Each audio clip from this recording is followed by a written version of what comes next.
you very much for giving me the opportunity to talk. This is, as was said, the final talk of a series of free talks that talked about how to see black hole singularities within holographic correlation functions. This talk in particular is based on two papers that came out with my collaborators, Hong Liu, Andrei Parnachev, and Sam Wallach, who's in the audience.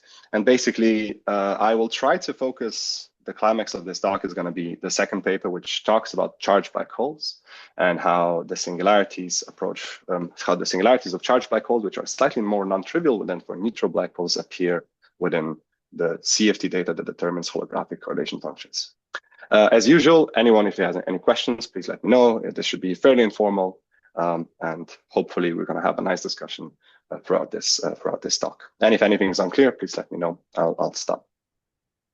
So just to recap what we've been doing over the last couple of weeks, we were all focused about how to see black hole singularities in holography. First, it was Robin who talked about how this behavior, the singularities, appear from the asymptotic behavior of quasi-normal modes. Then last week we had Simon who talked a little bit about how these singularities, black hole singularities, appear, the signatures of black hole singularities appear through non-perturbative effects in WKB analysis. And maybe as I think of this bottom line, and these bottom two approaches, more of in Fourier space, how these are and through the analytic properties of correlation functions, I'd like to see now today put my bootstrap hat on and see how black hole singularities are directly encoded in the form and this data that determines the CFT correlation functions, or holographic correlation functions. And in particular, I want to show that the asymptotic form of the OPE data, of OPE coefficients, in holographic thermal correlation functions directly encodes black hole singularities, or at least signatures of black hole singularities. There's also some nice papers that came out in the last couple of weeks from this group in Trinity, which basically may put another arrow into the black hole singularities, which come from the bulk phase shift. Again, the flavor of the physics is very similar because the bulk phase shift comes from the phase shift that is acquired by null geodesics traveling through the geometry. And, the one thing that connects all of these approaches is basically connections to bouncing geodesics that I will discuss a little bit in a little bit. So the outline of this talk is very basic. I'm going to start with some motivation why we're looking at this, why we're interested in this topic. I'm going to briefly summarize what the outshot of this is, because for me, it's always simpler to have the key takeaways all first and then talk a little bit about the details. And then in the final part of the talk, I'll talk about bouncing singularities in neutral black holes. I'll introduce some of the technology that will be used also for charged black holes, because the charged black holes, the methods are very similar. It's just the physics is slightly more complicated, slightly more interesting in that sense. And we're going to finish with some conclusion and then some outlook. So just to start, why we're interested in this, the idea is very simple. So curvature singularities signal the limits of general relativity. So trying to understand curvature singularities in whatever system you have will inevitably lead you to confront some kind of completions of general relativity to maybe some stringy or some quantum corrections. So in a sense, if you want to be very optimistic, you'd say understanding black hole singularities means opens a direct pathway towards quantum gravity, whatever quantum gravity may be. The problem is, of course, as we all know, that black hole singularities or any curvature singularities are usually censored by event horizons. So it's really difficult to measure them directly. So what would we ideally like is to make some measurements far away from the black hole, something that's accessible to us, for example, and then from that information, deduce what's happening inside of the black hole. So any kind of indirect measurements of curvature singularities. For example, ideally, if I take the quasi-normal modes, if I knew how the asymptotic behavior of quasi-normal modes is, that I can measure, for example, for an in-spiral, for a binary in-spiral that we know that we measure from gravitational waves, maybe that could tell us something about what's the singularity happening inside of the final black hole that's left over at the end of the in-spiral. When we have, because this is a thermal bootstrap thermal seminar series, and we have ADS-CFT correspondence at our disposal, let me put this here. One of the questions is the ADS-CFT correspondence makes these questions slightly more precise. One of the reasons for that is that we know that black holes in ADS are holographically dual to thermal states in the CFT. So properties of black holes in ADS are kind of like transformed or like are contained within properties of thermal states in the CFT. And in particular, one of the questions that one might ask is, if I have a basic observable in my CFT, something like correlation functions, which should tell me the properties of my thermal states, if and how the properties of black hole singularities are contained within the properties of holographic correlation functions at finite temperature. And perhaps a little bit of a circular question is, what information is needed? What's the minimum information needed that I get to know something about the black hole singularity? So for example, if the only way I can calculate the thermal correlation function is by knowing the entire spacetime from the boundary up to the singularity, and that determines my holographic correlation function, then actually I haven't learned anything new, because I need to know what's happening in the singularity to get the singularity, to get the holographic behavior out. And I'm going to hopefully try to put the message out that basically, in order to know something about the black hole singularities, the only thing I need, the only minimal input I need, is the asymptotic form of the metric. The story of why we actually believe that holography will tell us something about black hole singularities is something that comes from the early days of ADS-CFT correspondence. And basically, I just need to focus at the simplest observable I can think of as a minimally coupled scalar in the bulk, which is dual to a scalar operator in the CFT at finite temperature. And what we know is that if I have a thermal state or a black hole in d greater than 2, so greater than BTZ, which has a curvature singularity in the bulk, the singularity is slightly bent in compared to the boundary. Now, this can be actually just studied from directly analyzing the Penrose diagram, or by simply calculating the time it takes for a null geodesic to start at the boundary and end at the other side. And one of the things you can see is, because this shift on the side is not zero, the diagram is not a box, which is the case for the BTZ black hole. And it turns out that the simplest thing you can think of, you can insert operators at one side of the boundary and on the other side of the boundary. And in a semi-classical regime, so when the conformal dimension of this operator goes to infinity, basically you either do the WKB analysis, or what you can do is you can connect these insertion point by geodesics. It turns out, because the points are space-like separated, they're connected by space-like geodesics. And as you start to increase the time separation between the Lorentzian time separation between the insertion points, the geodesics that connect them probe further and further into the black hole interior, until there exists a very certain point, which I'll call the critical point, which is complex, because every time you cross a horizon, you pick up a real part, and the imaginary part comes from the Lorentzian time shift. So as you approach this point, this separation, your insertion points are related in the bulk by null geodesic, and that which is called the bouncing geodesics, and that signals the inset of a divergence, as we were discussing in the previous 2 weeks.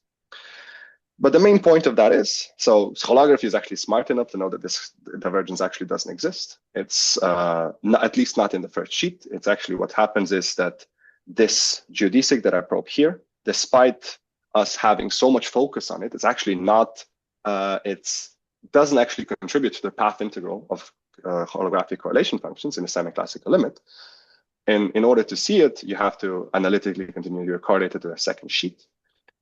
But nonetheless, this critical point, this tau c, is still a geometric signature of the black hole singularity. It's still a geometric signature of a geometric probe, which starts at the boundary, goes directly close to the singularity, and then away. So every time I see this tau c, I know that there is a signature of a black hole singularity in any kind of my probe. So, sorry, Nate. Yeah. The singularity is for d equal 4, right? Yes. So it's, in principle, it's for any kind of, so I always, in this talk, I'll always be almost explicitly focusing on d is equal to 4. But in principle, it's true for any kind of d that's greater than 2. So you can have this explicit formula. There's an explicit formula for arbitrary dimensions. It's just slightly more difficult to see in high other dimensions.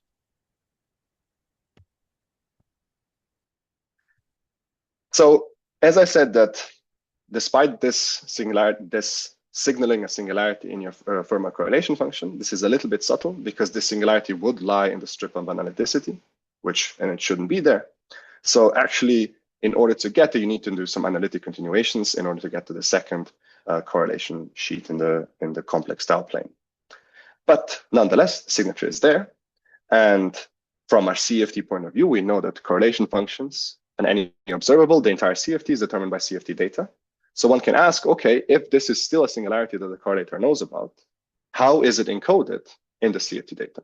So how is it encoded in the conformal dimensions and in the OP coefficients? And what I would like to show you today is basically exactly how this information about the tau C is encoded in the OP data.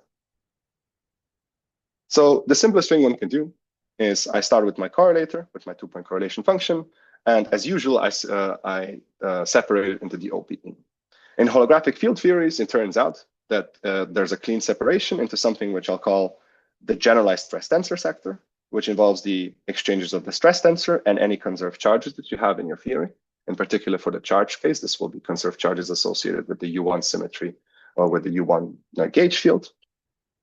And you have a double trace sector or double twist sector, whatever you prefer to call it. And the main difference between those two is that this exponent here tells you the dimension, the conformal dimension of the exchanged operator. This exponent for all of the generalized stress tensor is an integer. You have to also consider this additional point. Whereas for this double twist sector, the starting point is always 2 delta, and then you have plus some integers. This was important last week, for example, when Simon was talking about analytic continuation from the Whiteman correlator to the retarded correlator, that the overall factor of tau here is an integer, whereas this one is not an integer for generic delta. And why is this important?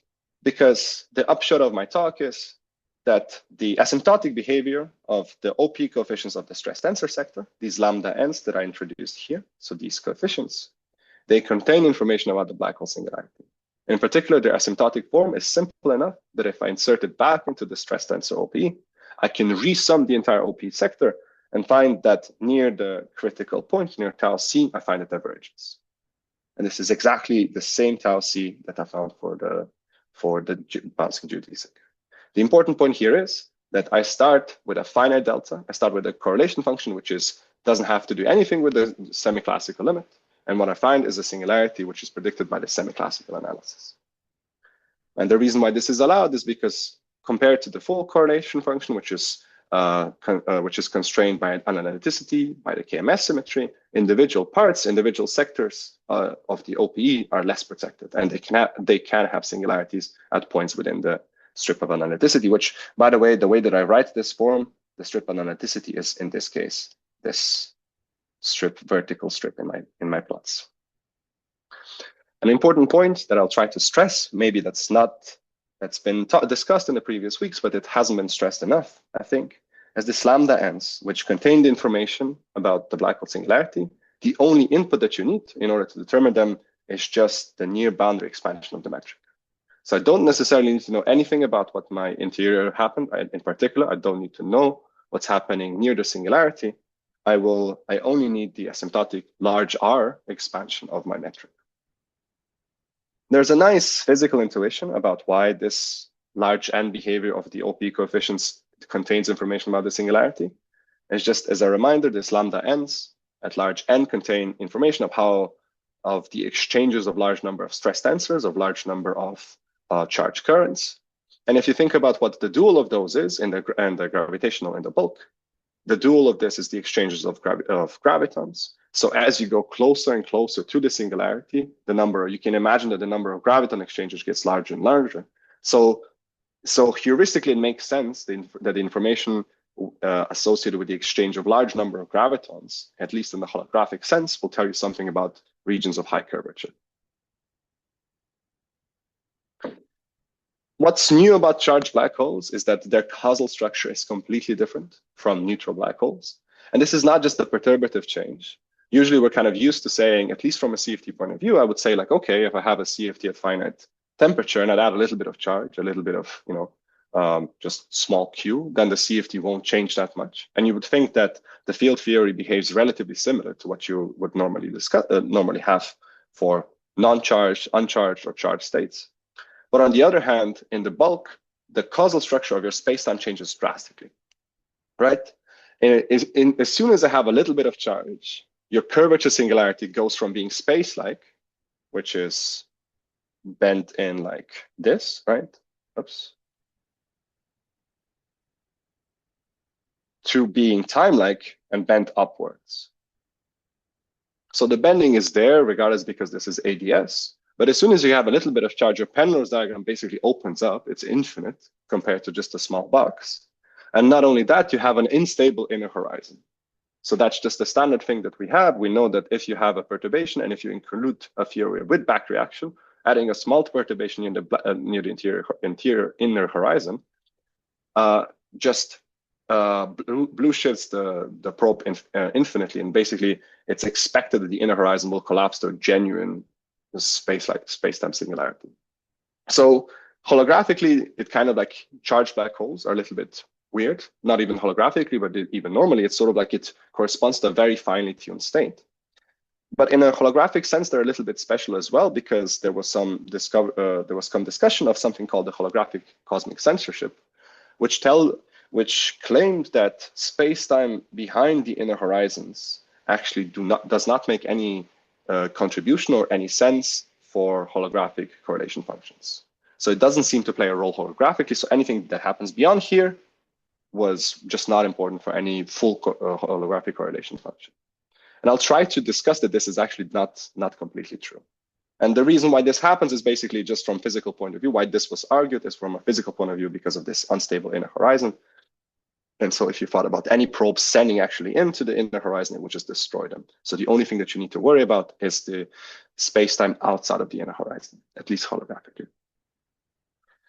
So what I'll try to claim today is that the asymptotic behavior of the stress tensor and charge current OPE coefficients combined still contains information about the black hole singularity, precisely with this bouncing geodesics, which now starts at one boundary, bounces off the time-lag singularity, and goes back to the other side. Now, this isn't, again, a two-sided correlation function, but actually a singularity between insertion points on two copies of the space-time on the same side of the boundary.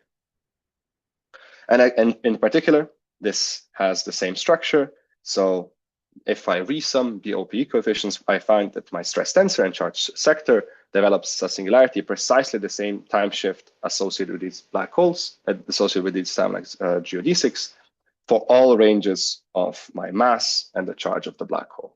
And I will argue that this is smooth all the way across for all parameters of the Q. Sorry, may I ask you a question? Yeah, absolutely.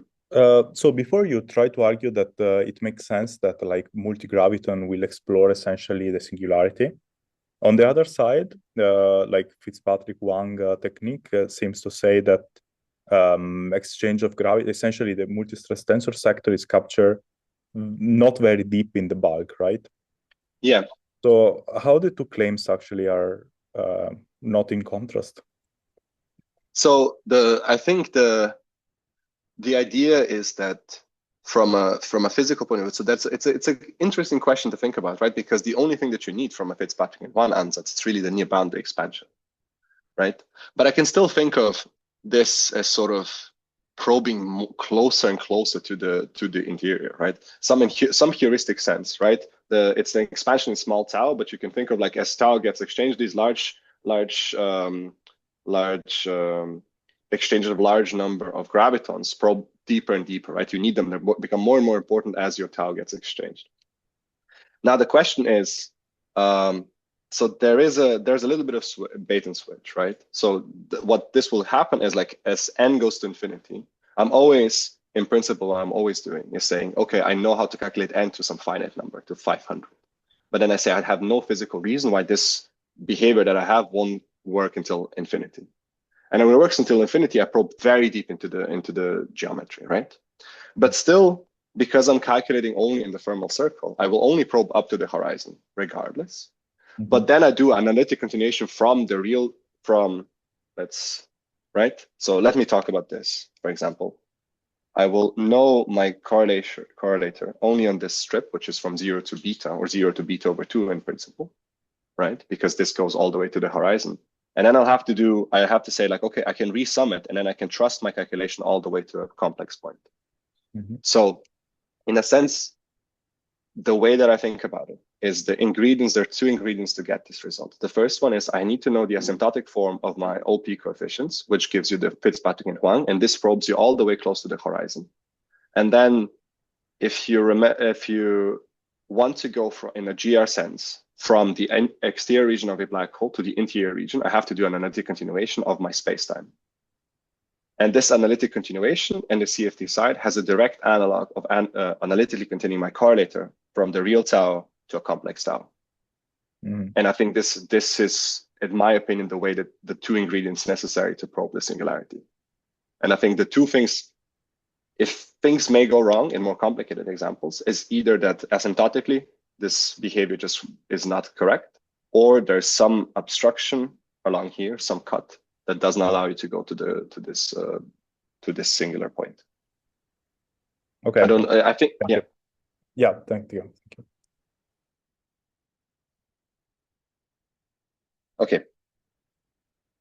The important thing for charged black holes is, just coming back to what we discussed before, is that this results indicate that there is an importance of a null geodesics bouncing off even a time like singularity. And this talk, I want you to have two key takeaways. And that is the information about the near singularity region of black holes seems to be encoded in the asymptotic form of Euclidean OPE data. And in some sense, therefore, the analytic structure of the stress tensor sector, of the generalized stress tensor sector. And secondly, that the region behind the inner horizon in states which have an inner horizon in their bulk still plays an important role holographically, and it's encoded in the CFT data. So one has to potentially revisit the holographic causal censorship conjecture. So this is the key takeaway. This is the moral picture that I'll try to introduce in the next half an hour or so. So I'll go slightly more into detail about how we get to this information. I'll go for the neutral black hole first, because the same technology will be true for charged black holes, only slightly more complicated. So the setup that I'll consider throughout this talk is just holographic thermal two-point functions of many coupled scalars in a black brane background. Initially, I'll start with a black brane, which is uncharged. So the only thing I have is a blackening factor. And I'll always work in five dimensions, so 4 + 1 dimensions. I'll say some results about 6 and 8 dimensions where the results naturally extend. I believe that there's no physical obstruction to having the same results hold in odd dimensions as well. It's just that the Fitzpatrick and Huang ansatz that Alessio just mentioned is slightly more complicated to work with in these dimensions. And this has probably the same roots as having conformal blocks in 3, 5, and 7 dimensions being not and non-closed or being unknown to the best of my knowledge, at least. So my operators will always in the bulk be dual to a minimally coupled scalar, just given by Clyde-Gordon equation with a mass. And all I want to do is I want to solve this equation in some very smart way. And in the end, I'll always be interested in the OPE coefficients. And so, as in any CFT, I can use the OPE coefficient. I can use the operator product expansion between two operators, and I get this generic form for operators with the same conformal dimension but different spin. Because I'll always focus on operators which are separated only in the time direction, not in the spatial direction. Operators with different spin will contribute with different spin but same conformal dimension will contribute equally. So I'll just sum them over in my OPE expansion. So as was discussed in these papers, such an expansion converges for tau is smaller than beta.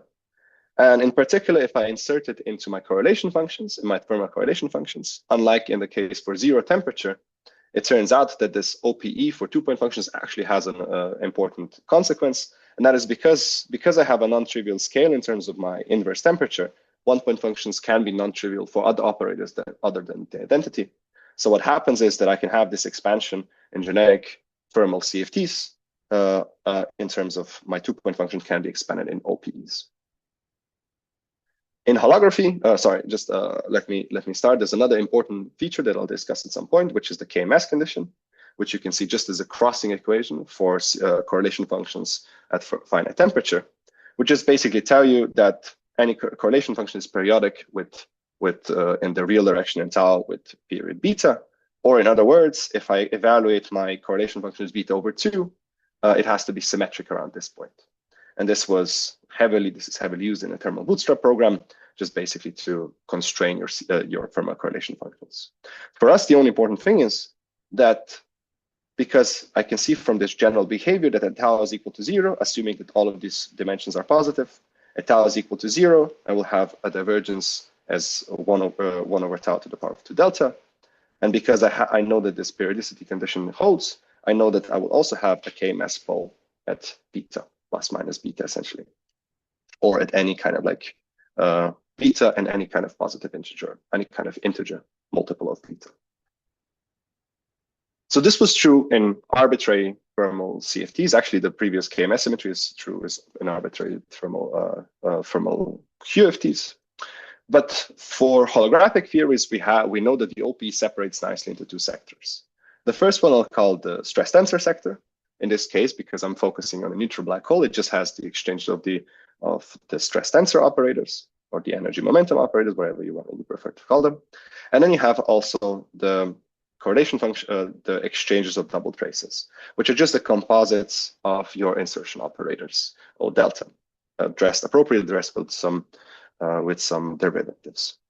And one thing that I want to emphasize here, unlike the bootstrap or like the exchanges that you have in your zero temperature systems, which light operators, because the conformal dimension of the black hole state, which is sort of like, you can think of the 2-point function actually as a 4-point function where the two external operators just heavy black hole states. Because the conformal dimension of the black hole state is proportional to the central charge, actually this isn't a 1 over n correction. This isn't a 1 over n expansion. All of these terms contribute at the same power in terms of 1 over n's. So this result here that I write, this expansion here, is actually exact in a large n limit. And I will discuss only the n goes to infinity, so capital N goes to infinity limit, and I won't ever discuss any back reaction. So this is just the probe limit of my CFT, of my bulk or CFT.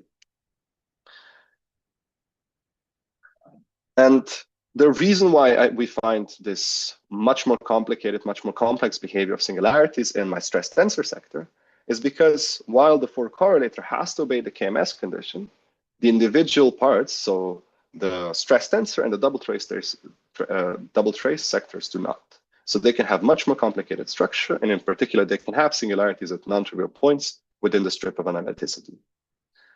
And I'll focus here only on finite delta. And in finite delta, holographic correlators are generically not known in a closed form. But what Fitzpatrick and Huang did in a very nice paper in 2019 is they showed us an algebraic procedure of how to calculate lambda n. So the correlation, so the OP coefficients are associated with stress tensors. So just to review the rough idea, is the Klein-Gordon equation in position space is a complicated partial differential equation. In order to solve it, you would need to impose boundary conditions at the horizon or at the tip of the Euclidean cigar. You would need to solve the connection problem. It's a very complicated mess to solve. I don't think that anyone knows how to solve it, at least not in position space. But what they found is that if you make a suitable ansatz in terms of a large R or near boundary expansion, basically what you can reduce the Klein-Gordon equation to just an algebraic equation to determine these coefficients alpha I, j, k. So what you can do is it's basically the system truncates an upper diagonal system. You can solve it algebraically just using Gauss elimination. And the nice part about this is that you can actually then use the extrapolate dictionary for ADS-CFT to have some linear combination of this alpha ijk coefficient being directly related to the OP coefficient associated with the stress tensors. Unfortunately, this method does not allow you to solve for the double traces. And the physical reason for that is that double traces are actually inherently related to what's happening at the horizon. So in order to find the OP coefficients associated with double traces, you would need to solve the full Klein-Gordon equation, or basically you find these coefficients and then just impose KMS conditions, which was now heavily used in the thermal bootstrap program. And again, I want to emphasize this, because in order to get these, you only need to have an asymptotic expansion of your solution and of your metric. The only actual input that you need to solve the Klein-Gordon equation near the boundaries is just the metric in the near asymptotic expansion. So I actually don't need to know what's happening inside of near the horizon. I don't need to know what's happening inside of the horizon. I only need to know the asymptotic expansion of the metric. Now I'm not entirely sure, so that was an important question I got at some point, is if, and I would be happy if anyone in the audience knows this, if you find if someone has an asymptotic expansion of a metric, does this uniquely determine the interior of the metric? And I'm not entirely sure, but it would be interesting to discuss. And maybe if anyone has the answer at the end of the talk, I'd be very happy to hear that. So let's focus on the stress tensor sector in 4 dimensions. So now we have, using Fitzpatrick and Planck procedure, I can calculate the lambda n's. Numerically, it's a very high n, and obtain my stress tensor sector perturbatively. So the only thing I'll focus on now is this expansion. So this is just the series expansion. Like if I ignore this part here, I'm just having a series expansion. And one thing I can ask here is like, so what is the radius of convergence of this sector? What is the radius of convergence of this series? And the reason for that is that the radius of convergence is usually determined by the closest singularities in the complex plane. So by finding the radius of convergence, I will implicitly also find what are the closest singularities to the origin in the complex style plane. And for that, the only thing I need to do is I need to find the asymptotic behavior of lambda n. So that's the leading behavior, or like the leading behavior as n goes to infinity. And the reason for that is that close to the radius of convergence, if you have a series, close to the radius of convergence, every term will contribute approximately equally. So then the large n expansion will actually determine the asymptotic behavior. Let me give you an example of why we're working this, how this works, right? So in 2 dimensions, the thermal correlator is holographic thermal correlator is not actually exactly, and this is just because the thermal correlator is related to the flat space correlator by conformal transformation, and it's given by the sine function. And you can see this has singularities whenever the argument of the sine function is equal to 0. So that is exactly when tau is equal to an integer multiple of beta. But what I can do is, okay, imagine I did not know this function, and someone just gave me its expansion, and I would know this OP coefficients. What can I do with them? It turns out that at least in 2 dimensions, there's no double traces. It's just the stress tensor sector. So the stress tensor completely determines the correlator. But let me now do the same analysis in 2 dimensions, right? I know these lambda n's, and I read off the lambda n's for different values. I find that they exponentially diverge. And in principle, I actually find their asymptotic behavior. And what you can see here is there's some delta dependent factors. But important part here is that the coefficients diverge as a power law.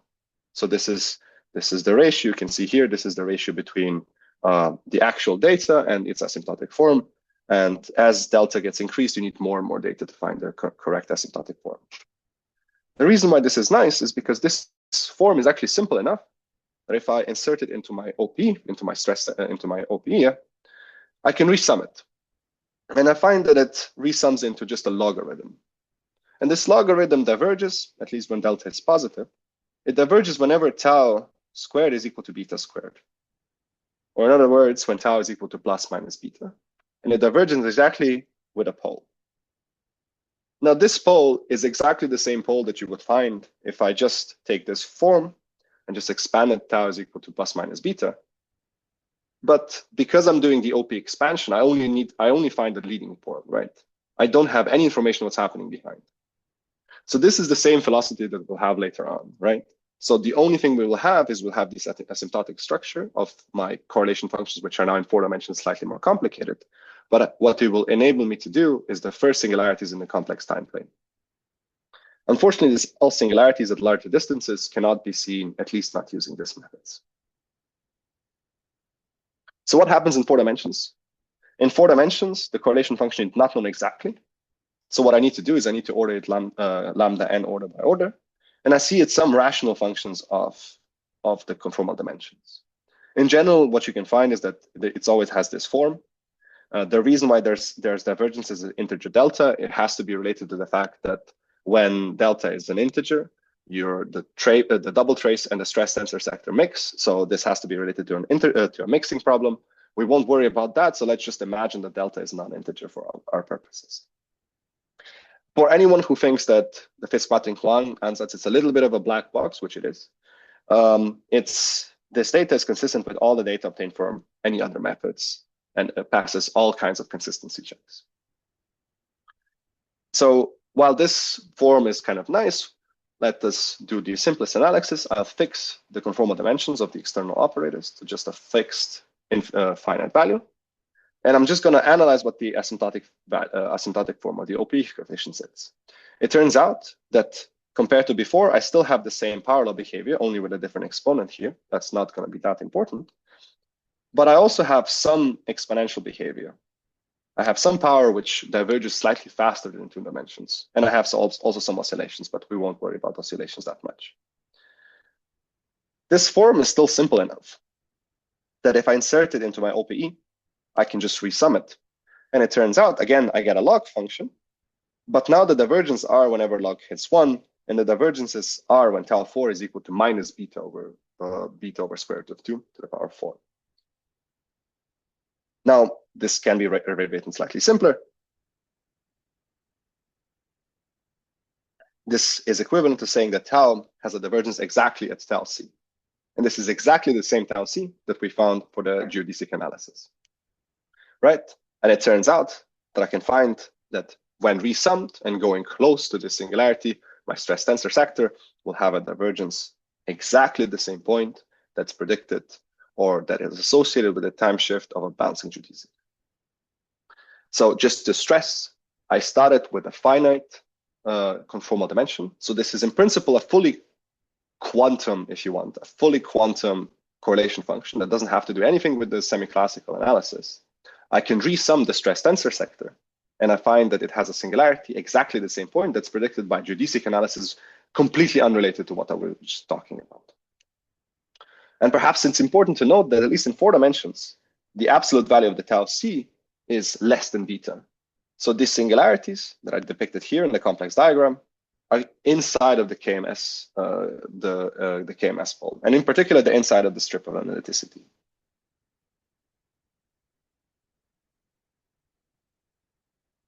There's also a paper by Parisini, Skeneris, and Witters that discuss this a little bit for a very particular example. I want to emphasize some things. So I've so far discussed only the 4-dimensional case. You can discuss this. You can find an explicit results also for 6 and 8 dimensions. It turns out that this bouncing singularities don't have to do that much with the KMS singularity in higher dimensions. You find that in 6 dimensions, the tau c, the absolute value of tau c is exactly equal to beta. But you can see that you can still find at least one singularity inside of the strip of analyticity. In 8 dimensions, it turns out that tau c is actually greater than beta, but you still find some singularities within the strip of analyticity. And just to emphasize this once again, there was no input from the geodesic, right? So this calculation is valid for any delta, as long as delta is finite. Can I ask, like, you said that you find one singularity in the strip, but I would have expected you find 2 singularities, because the singularity in what you say is outside the analyticity strip would be inside because of images, no? Yeah, absolutely. There's always 2. Yeah, sorry. I wanted to say at least 1, but you're right. There's at least 2. There's at least 2. Yeah, you can always have, like, because there's always the complex conjugate, right? So in principle, what you can think of these 2 is also just one is associated with the bounce from the future singularity and one from the past singularity. No, I was referring to the one that you labeled, for example, in the octagon case, 1.31 beta. Yeah. I was expecting that this singularity is also this singularity is inside the strip. So yeah, that's something Like, I don't. Yeah. So I would say the following, right? So you can see that this one, I don't. So there's a good question to whether these singularities are just a consequence of the T, like, for example, your OPE, if you have this expansion, let me see, perhaps here. See, this OP analysis, at least if I shift my tau, this series, or maybe this result, is invariant under shifting tau by a quarter of a unit, right? So the OP expansion has some hidden symmetries that are maybe not respected by the full correlator. So at least in 8 dimensions, one of the questions that you might have, right? So these 2 singularities here, are at beta over 2 for the real part. And those have a good geometric interpretation. Whereas this one has its at some other value of beta, definitely it's, you know, at real part, which is beta is greater than, sorry, at real part of this is greater than beta. At least for this one, it's 1.3 or whatever it is. So I don't necessarily know whether these ones get mapped into here as well, just from some images. So far you didn't impose KMS in any way, right? Yeah, So yeah. they will not duplicate. And when you impose KMS, you also impose the analyticity. So I guess you will solve this problem. I think so as well. Yeah. So I probably that's the right way of getting out of this, right? Because there's no the stress tensor sector in itself, and that's actually the next slide. The stress tensor in itself doesn't know anything about the KMS condition. It's completely violates it. So there's no notion of like, oh, this can get canceled out.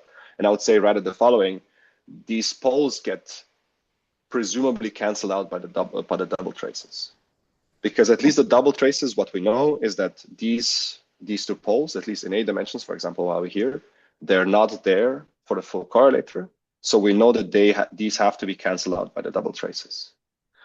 These ones in principle are not maybe allowed, but I am not entirely sure whether they get canceled out by double traces or not. Can I add a question to? Yeah, of course. So before, like KMS, before everything, at this point, all the examples you showed have had exactly two singularities inside the strip of analyticity. Yeah. Do you think, like, can you imagine increasing the number of singularities inside the strip of analyticity?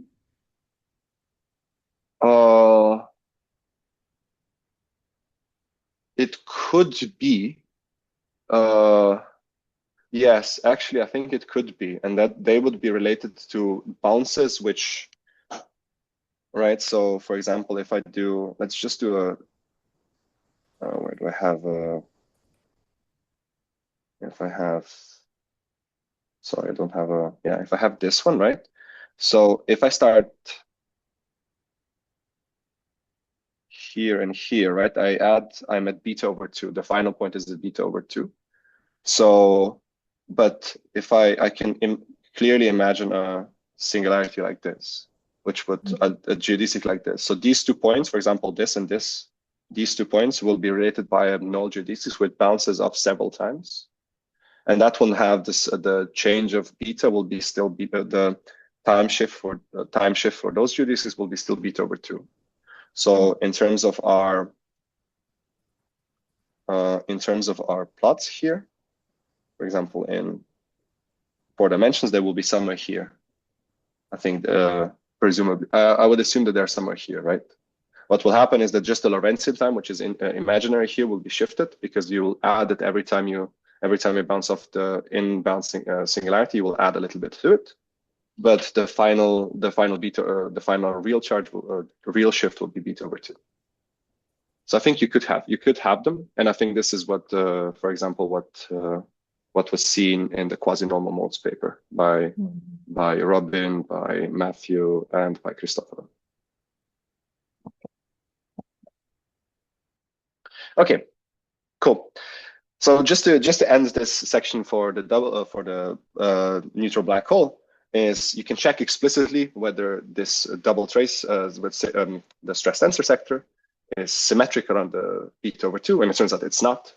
So the immediate answer to this is like, if you want to really satisfy the KMS condition, you really need to have double traces. So one role of the double traces, at least from a boundary point of view, is to satisfy the KMS condition. And that should make sense because the full correlator satisfies the KMS condition and the individual parts don't by themselves.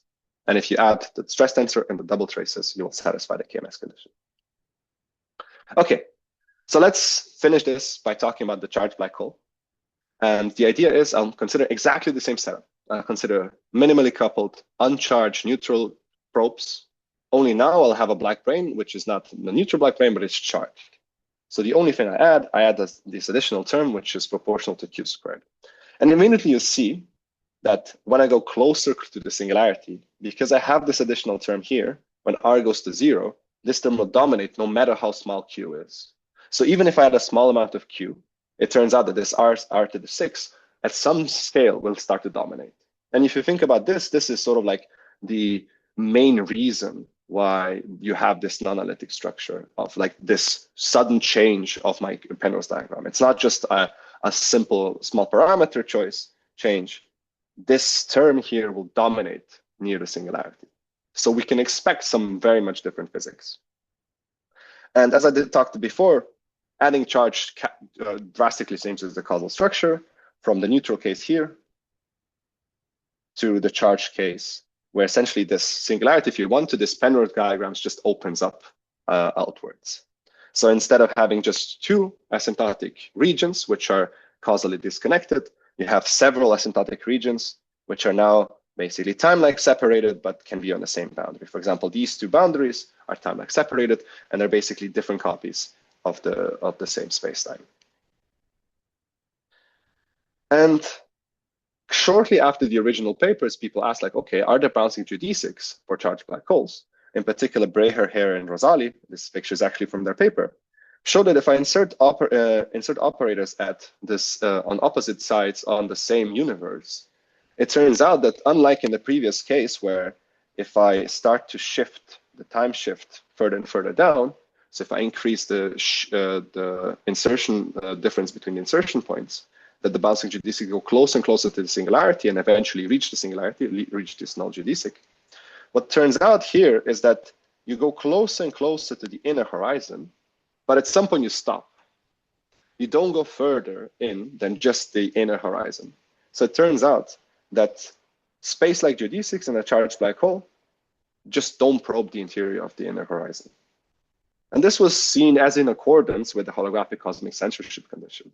As soon as like I start having these bouncing geodesics, the bouncing geodesics in principle, they claim that they don't play any role for charged black holes.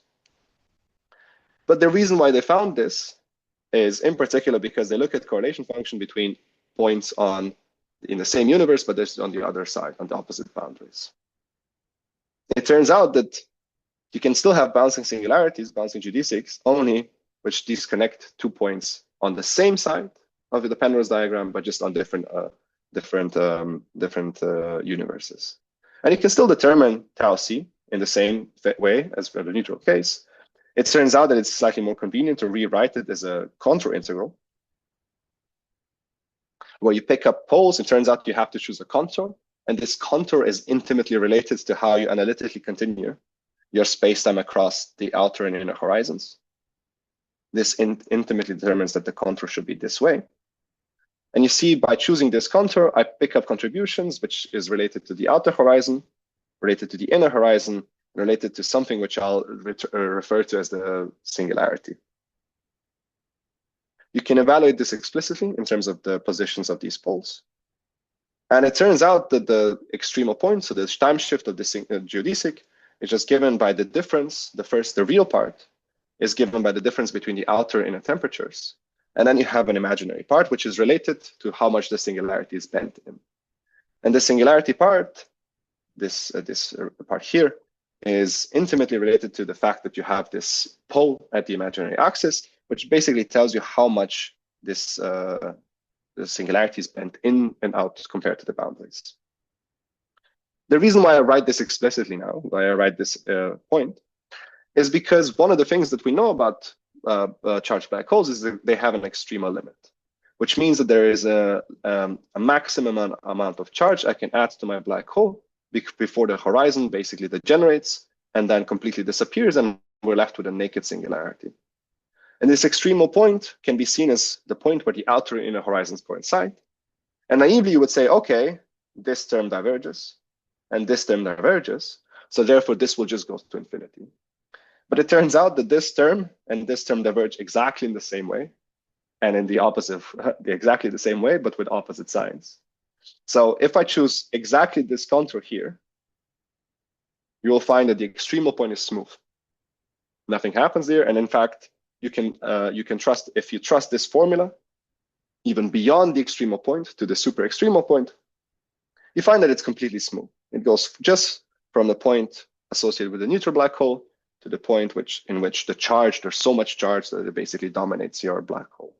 And in fact, in that case, you can just calculate the tau c with very nice precision. And it turns out it's just something which has a different phase than before, and the full graph is given by this curve in the complex tau place. Okay, so why are we doing this? Because despite everything, I can still be like, okay, maybe bouncing geodesic don't play any role. Maybe you have cosmic censorship, holographic cosmic censorship for charged black holes. You can still be like, okay, what will the OPE say? Because you will learn something either way. So one of the things you can do is you can just say like, okay, let's calculate the OPE expansion now for my correlation function. Because I have non-zero charge, I get additional charge operators, charge currents.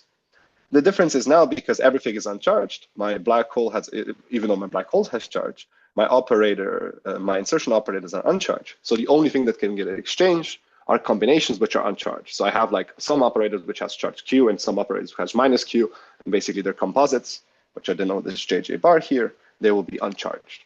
So that is an additional contribution which comes to the OPE. So now I don't have just the stress tensors, I also have charge current exchanges here. So I'll call this the generalized stress tensor sector because of a lack of better word. And I still have the double traces, which are relatively unchanged at this point. The Fitzpatrick and Huang ansatz gets changed relatively straightforwardly. You just need to add some terms.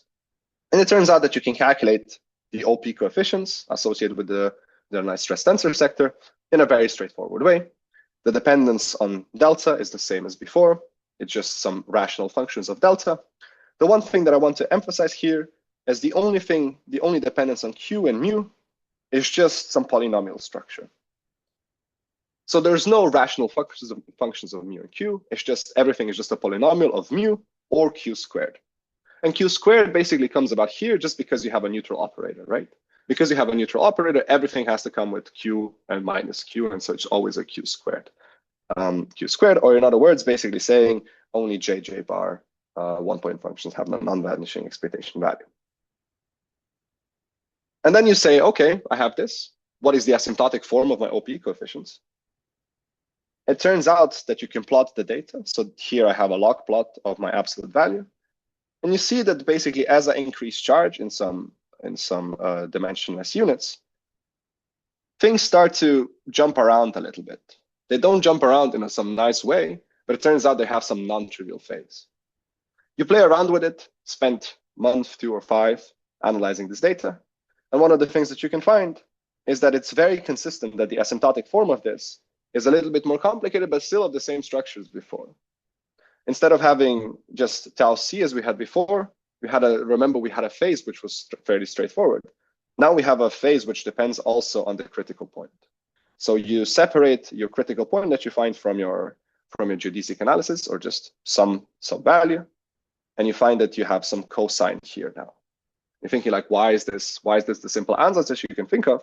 It turns out that if I play around with this a little bit more, you see that the ansatz basically tells me I have 2 contributions, one from tau C and one from its complex conjugate. And this is the most natural ansatz you can have when your critical points are not related by just some symmetry anymore. And this is what happened for the charged black hole. And this is just a money shot to see that this works. What I wanted to show you this here is this blue points here are the ratio between the actual data for one particular value of the charge. So this is the ratio between the actual value that we find numerically from the Fitzpatrick and Huang and from this asymptotic form. And the second plot is, for me, the nicest plots that one of the nicest plots that I've ever made. So if you just ignore these values that scale with n and just compare the numerical data to this cosine, you see that the blue dots respond to the numerical data and the red dots correspond to the asymptotic form, and completely overlaps for all the values of Q, for all the values of n. So this form is actually simple enough, again, to resum. One of the things that you can find is that you find 2 log divergences. And again, this diverges whenever tau goes to tau C or its complex conjugates. And it's simple enough that you again find this divergence. And this divergence is again, despite everything that we said, it's again at the exact same point as the bouncing geodesic associated with the bounce off of time-like singularity. And you find this, you can find this for all values of Q. Really from 0 to Q is much larger. You have to, for this, there's one value which, this B exponent, which is, at the moment, I don't have a good prediction from it from the geodesic analysis. It has a form like this. So it starts at 2, which is the value for the uncharged case, and ends up with 9/5, which is also something you can confirm from an independent calculation. But the intermediate, there's a smooth, seems to be a smooth function of charge. And it seems to me that I cannot, at least I am not able to do a nice prediction for this from a geodesic analysis, but it would be interesting to have an independent prediction or independent confirmation that this is the right calculation. So just to emphasize this, again, the stress tensor charge current sector diverges exactly the location of associated with the time shift of a null geodesic that bounces off a time-like singularity of a charged black hole. So this is, again, something that was unheard before. I think it was a new result that it was kind of like it goes against this holographic cosmic censorship conjecture. And it basically tells you that despite everything, I can send in a null geodesic which will probe the region behind the inner horizon. And this is something that the CFD knows about. So the CFD knows about the region behind the inner horizon. And again, the only input that I actually really needed is the asymptotic form of the metric, nothing else. We talked a little bit about extremality and one of the things that we did, like to calculate these OPE coefficients, obviously I start with a space-time where charge is smaller than the extremal of charge. So basically I have a nice thermal interpretation of basically the temperature of the black hole is finite. But as I said before, once I have the OPE coefficients are just polynomial functions of Q. And nothing prevents me from taking Q greater than the value of the extremal black hole. And it turns out that if I do so, the OPE coefficients don't change. The behavior of OPE coefficients doesn't change drastically. So at least this simple probe that I'm thinking of, that I'm probing with, the minimally coupled scalar, it doesn't really see anything abnormal out of the extremality. It just sees the smooth limit that we discussed in the geodesic analysis. And actually, the plot that I showed you before is exactly at the extremality. So you see that this ansatz really works also at the extremal point where, in principle, what we learned from the previous years, things should go slightly non-trivial. There should be slightly different. So at extremality, you might ask, like, okay, can I associate this time shift to a geodesic probe with some space-time? It turns out that it should be if I imagine that my Penrose diagram for extremal black hole looks like this. You see that my horizon is now degenerated into a single degenerate horizon. And I can still imagine that my geodesic goes across one horizon, bounces off a singularity, and up to a different universe, essentially, and lands up there. But once you have the extremality, and if the extremal limit is smooth, you can ask, okay, so what happens for the critical point above the singularity? The CFD still sees a singular point at that value as well. And it turns out that the tau c for this value, so for Q is greater than Q extremal, is still complex. It's not just imaginary, it's not just real. It's complex to an arbitrary value, as you can see here, right? So this is the naked singularity region is associated with this part of the curve that I show here. And why is this important? This is important because if I naively draw a Penrose diagram for a naked singularity, I would naively assume that it's what I have here. But if I have a null geodesic that goes from one side of the boundary, bounces off the singularity and goes to the inside of the horizon, to the same side, then this time shift would be purely imaginary because I end up on the same boundary. So it turns out that it might be slightly more natural to think that once you're dealing with a naked singularity, that your null geodesic become complex and probes your space-time somehow in this very, very complicated manner. Now, in my defense, I just want to point out that this is a very controversial statement, and I won't put my hand into a fire for it.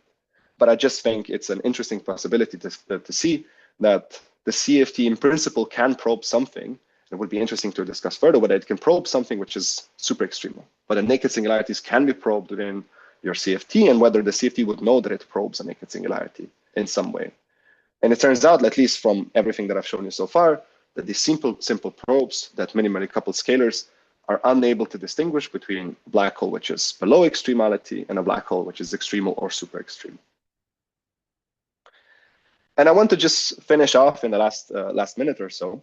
If you were thinking, okay, look, for black holes which are below extremality, I can imagine there are some bouncing geodesics.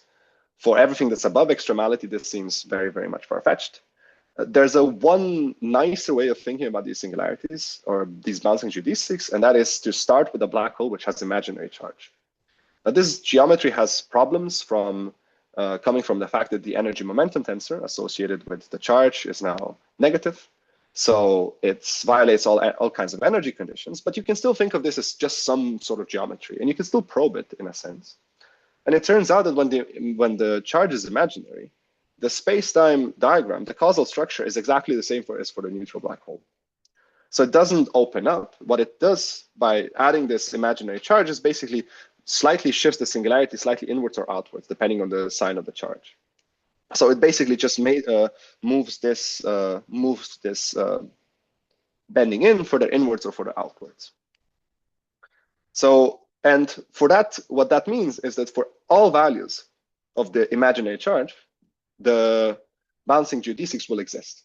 So there's no extremal limit. For all values of Q tilde, you will find a bouncing geodesic, and then you can think of having bouncing geodesics for naked singularities as just the analytic continuation of those which I get for the Q tilde. So in a sense, you can see that if I deform my black hole in a slightly different way by using this imaginary charge, I will get bouncing geodesics all the way through, and then I can think of the real charged black hole case as just some analytic continuation of the imaginary charge case. Okay, so what have we learned today? So the main upshot is that the stress tensor charge current sector of a holographic correlator has a singularity at the time shift of a bouncing geodesic. And the only input that's needed is the asymptotic form of the metric. The detailed form of the interior is not necessary for anything that I said. So the only thing that really needed was the asymptotic form of the metric. As I said, that for the charged black hole case, we saw that the interior of the inner horizon still plays an important role. So perhaps one has to revisit the holographic cosmic censorship conjecture. And one of the important things that we learned is that simple uncharged scalars fail to see any non-trivial structure at the extremal limit. So it might be necessary to consider more detailed probes, maybe higher correlation functions, or charge operators to see slightly more detailed structure. This isn't unheard of, because what we know is that there are several processes for charged black holes where uncharged operators just fly off, whereas charged operators have a slightly more complicated, or charged particles, charged fields, have a slightly more detailed interaction with your charged black holes. And some outlook, and perhaps the most important question that we have is this a new way to analyze the bulk curvature singularities from a boundary CFT point of view, or is it just an artifact of analytic continuation? And for that, I think the main thing to look for is looking at more complicated examples, things which are slightly more non-trivial. So for example, adding matter fields which deform the interior, something where the interior is not just simple vacuum solution, but something that is slightly more complicated. And then we will see, okay, what are the limitations of this method? What is it that the CFT can actually see? And if that is the case, the next question one can have is that, can one actually see alpha primed or G Newton corrections? For example, by studying some matrix models and see, okay, I know that my asymptotic OP structure, asymptotic OP coefficients know about the black hole singularity. Let me start with the matrix model at finite n and see how my OP coefficients behave there for large number of energy momentum exchanges. And this was sort of like slightly explored in the talk from Robin. Basically, they were looking at SYK models, which can be thought of as some stringy resolutions of black hole singularities. So that's a very important start to think about, okay, so how are black hole singularities resolved within a full quantum stringy theory of gravity? And the next thing that I briefly talked about before is that because we don't see anything non-trivial happening at the extremality, this goes against everything that we learned from before, where it said like the space-time near extremality is so quantum that one has to it's not allowed to trust the classical geometry anymore. So it will be very cool to see if these quantum corrections can be seen and can be incorporated, and see how they deform the signature of the black hole singularity. And finally, one of the questions that one can have is, if one starts with a CFT that doesn't have a holographic dual, what will you find there? Like, could you repeat some of the procedure, find the asymptotic form of the OPE coefficients, and just see like, oh, does this behave differently than holographic CFTs, which have black holes in the interior? And that's all for me today. Thank you very much.